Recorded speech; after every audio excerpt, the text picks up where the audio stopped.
It's Halloween night at Hogwarts. The air is thick with excitement as students dress in creative costumes and prepare for the annual Halloween feast. Everyone is enjoying the joyous atmosphere, but someone is missing. Draco Malfoy. Instead, in the hidden dungeons below, Draco finds himself chained up, held prisoner in a damp and dark space. The walls are rough and cold, and the faint sound of dripping water echoes through the cramped cell. He's struggling to break free from the chains that bind him. His chest is exposed to the chilled dungeon air, and he strains to move his arms and legs, yet the heavy iron is unyielding. Despite his efforts, his yells and screams are met with nothing but eerie silence. The enchantment cast upon the dungeon renders it impervious to sound, trapping him in a world of solitude. Frustration courses through him as the realization sets in that his pleas for help go unheard.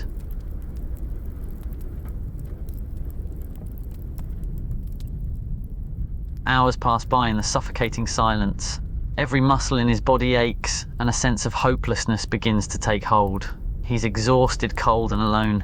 Hunger gnaws at his stomach, and the constant dripping of water becomes a maddening sound in his ears. No one knows where he is, and there is no sign of rescue coming. He's completely at the mercy of his captor, stuck in the cold confines of the enchanted dungeon. As the night continues, his isolation becomes even more pronounced, and the prospect of being found grows increasingly bleak. He growls and utters curses under his breath. "Stupid Dumbledore, I knew I shouldn't have trusted that idiot." Frustration and anger mix as he continues to struggle against the unbreakable chains. The realization of his own foolishness in trusting the old man weighs heavily on him. The solitude of the enchanted dungeon intensifies his feelings of betrayal and helplessness.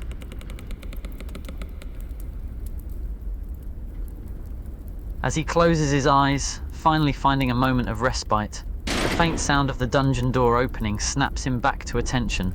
His heart skips a beat, and he strains to listen, desperate to catch any hint of who has entered. However, his cell is too far back, and the darkness obscures his vision. All he can do is remain still and listen intently, his senses hyper-alert to any movement or sound coming from the unknown visitor.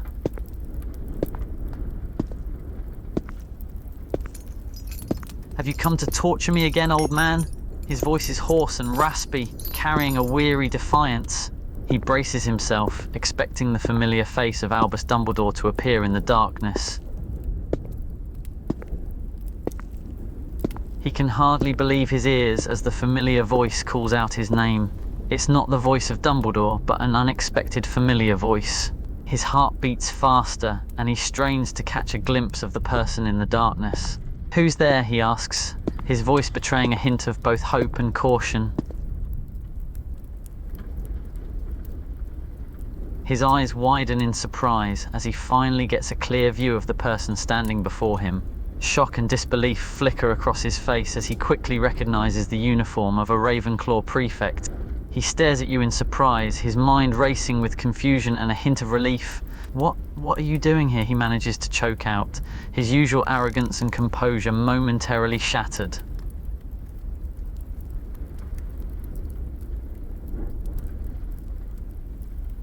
"What does it look like happened?" He gestures with his shackled hands towards the cold, damp cell and his exposed chest. "I've been captured, obviously. Someone thought it would be amusing to chain me up in this dank dungeon."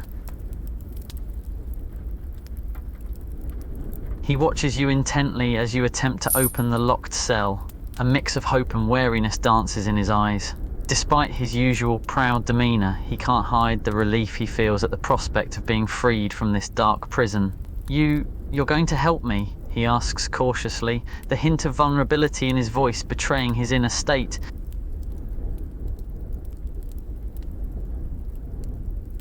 He rolls his eyes, a mix of frustration and cynicism in his expression. "That old man, Dumbledore," he mutters, a bit of bitterness in his voice. "Who else could it have been? He's the one who put these stupid enchantments on the cell and locked me up in here." Draco lets out a scoff. His contempt for the headmaster and his circumstance is clear. Classic Dumbledore, always meddling in other people's affairs.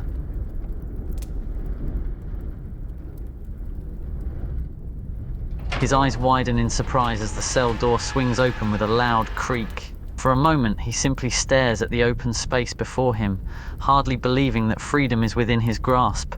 He hesitates for a moment, his exhaustion and uncertainty holding him back. You actually did it, he says, his voice carrying a hint of disbelief. He raises an eyebrow at your words, his gaze becoming more calculating.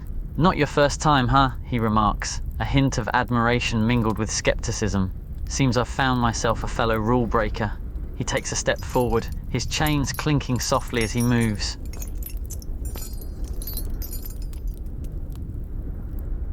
What did I do? Who knows what that old coot is thinking? Probably some twisted form of discipline or punishment for some minor offense. I swear he has a personal grudge against me. He watches you carefully as you enter the cell, his eyes following your every move.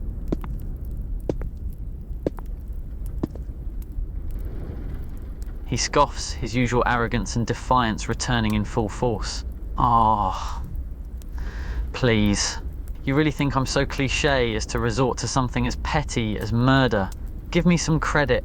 He casts a sidelong glance at you, noticing your gaze roaming over his body.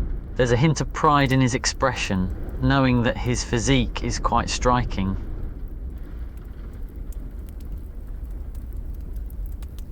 He watches closely as you scrutinize the chains, a glimmer of hope sparking in his eyes.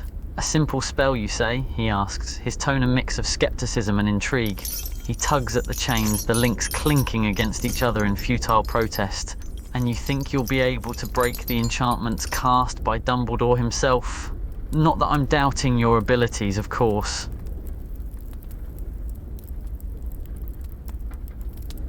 He lets out an exasperated sigh as you ask the question again, his patience starting to wear thin.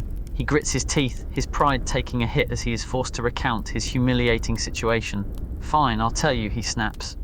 I was caught snooping around Dumbledore's office. The old man didn't take kindly to it and decided to teach me a lesson by locking me up in this damn dungeon.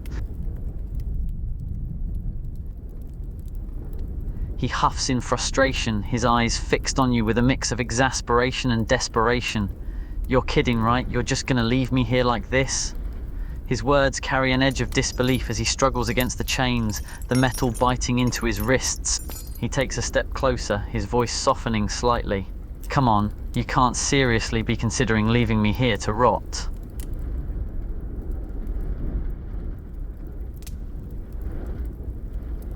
His frustration gives way to a commanding tone as he barks out the words, "Get me out." His voice rings out in the cold dungeon, echoing off the stone walls. He tugs at the chains once again, his face a mix of annoyance and desperation. The sight of him shackled and exposed adds a layer of vulnerability to his usual arrogance.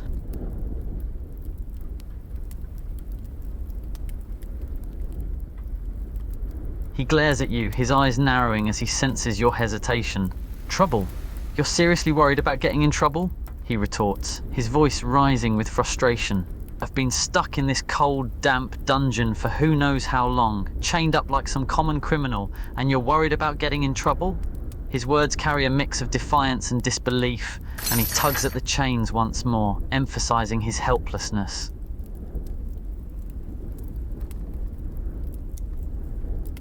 His eyes roll, expressing his annoyance at your suggestion. Another teacher. You really think that's going to solve anything?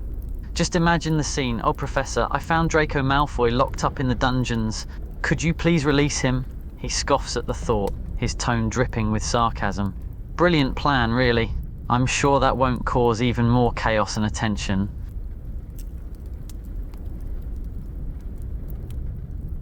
I'm literally starving to death here. It's been hours since I've eaten anything. Do you have any idea how unbearable it is, being stuck in this damp, cold dungeon, chained up like some animal? He leans against the cold stone wall, his face looking pale and drawn. His voice softens ever so slightly, a trace of pleading entering it. Please, get me out of here. I won't tell a soul that you helped me. And you're a prefect, right? No one would even suspect it's you. I'll be forever in your debt, I swear. His tone is a mix of frustration, desperation, and a hint of gratitude towards you. He tugs at the chains again, the metal rattling against the stone.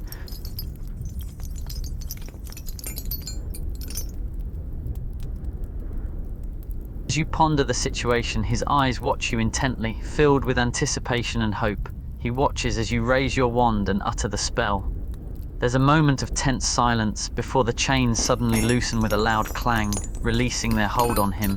The weight falls away, and his arms are freed from their confinement. A mix of relief and disbelief washes over him as he rubs his wrists, trying to soothe the soreness left by the chains. "You actually did it," he says in disbelief. As you prepare to leave, he suddenly says, "Wait." He pushes himself off against the wall, standing up slowly. His gaze locks onto you, and an evil smirk tugs at the corners of his mouth. "You really shouldn't have done that, you know." He takes a step closer, his eyes never leaving yours. The chains that once bound him fall to the ground with a clatter, and he stands tall, the smirk on his face growing wider. As you watch him, he slowly turns to stare at the window where the full moon is visible, its silver light washing over him. A chill runs down your spine as he speaks, his voice taking on a sinister tone. "I forgot to mention one important thing," he says, the smirk still tugging at the corners of his lips. Without warning, his body begins to convulse, and his face contorts in pain. His eyes turn a deep scarlet and a low growl escapes his throat. The transformation begins. His voice becomes guttural, a deep growl tearing from his throat as he speaks.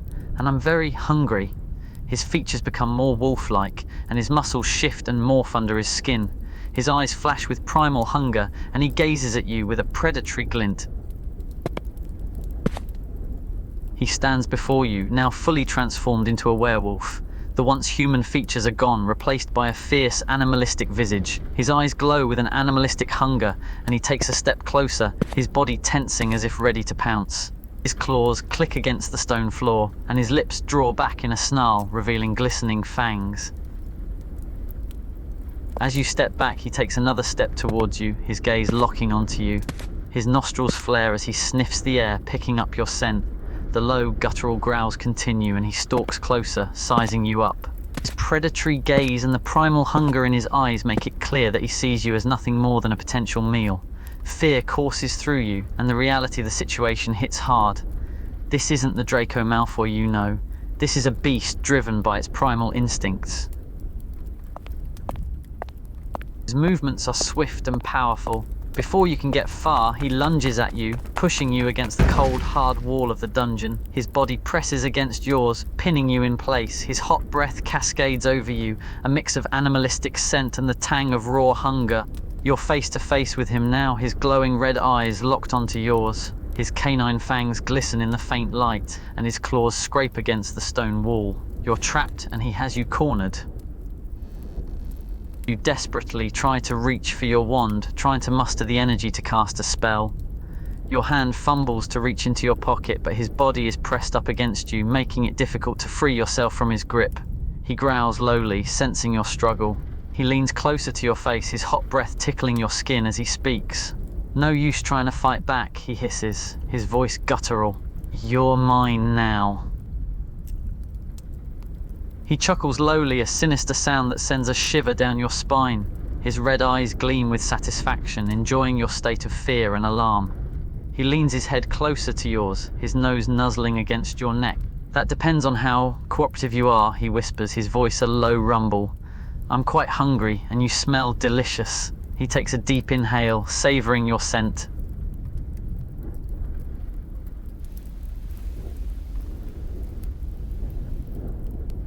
He relishes the sound of your pleading, a hint of amusement in his eyes. He presses his body against yours, pinning you firmly against the cold stone wall. His muscles ripple with each movement, and his hot breath cascades over your skin. He chuckles, savoring your desperate pleas. "Such a sweet little voice you have, begging for your life," he muses, his voice dripping with sadistic pleasure. "It makes me want to savor you even more." With a slow, deliberate motion, he lifts a single claw and begins to twirl a strand of your hair, his touch surprisingly gentle for such a fearsome beast. He takes his time, his eyes locked onto yours as he twists and turns the lock between his fingers. There's a twisted fascination in his gaze, his human mind still somewhat aware of the situation but now driven by instinct. He takes another whiff of your scent, his nostrils flaring as he savors your nearness. He chuckled, a deep, guttural sound that rumbled within his chest. "You really think begging will save your life, little one?" he taunted, his hand still tangling your hair with his claw. He leaned closer, his breath hot against your ear. "I am hungry, and your scent is driving me wild," his voice dripped with sadistic pleasure. "Why would I spare you now that I have you helpless in my grasp?" He moves his claw to your face, tracing a slow, sensual path along your cheek, his touch feather-like but filled with ominous intent. His hot breath cascades over your skin, the sound of his low, guttural groans growing louder as he draws closer. His voice drops to a dangerous whisper, his words tinged with a perverse satisfaction. "You look so vulnerable," he muses, his eyes roaming over your face. "So fragile, just waiting to be devoured."